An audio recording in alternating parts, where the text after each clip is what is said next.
Hi, this is Zak Mir with the Bulletin Board Heroes on Monday, the 29th of October here on Share Talk. Starting off with Brave Bison Group, where we've had a break out of this post-September triangle or wedge shape, bouncing above the 200-day moving average at 1.34 pence. And while we're above that, hoping for a move to the main 2.5 pence plus resistance zone.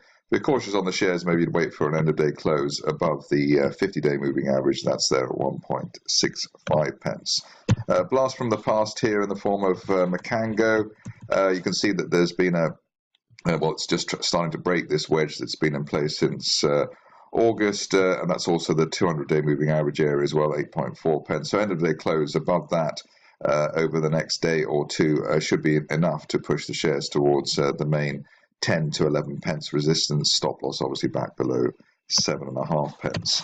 Oilex was flagged a couple of months ago. Obviously it's stalled since then, and with a rather messy price action between 0.15 and 0.3. Looks like we might finally be breaking out of that range, although we actually had the alert that we were breaking out at 0.22 with this August resistance line break. So above 0.22, the target here 0.5 or 0.55 at the top of a triangle in place since this time last year.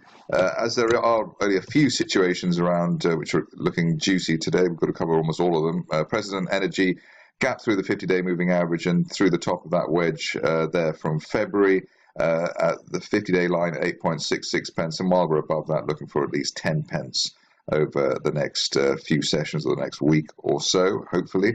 Stop loss back below the floor of that gap at 8.4, 8.3 pence should do the trick. Finishing off with Range Resources, another stock I haven't looked at for quite a long time. That looks to be back in business, although tentatively at the moment. They've got this descending price channel in place since the end of July. Need to close really ideally above the 50-day average at 0.07 to give us the confidence that we could head back towards 0.15. But as I said today, rather thin on the ground, so looking at anything which might be of interest. That's it for me. More updates tomorrow.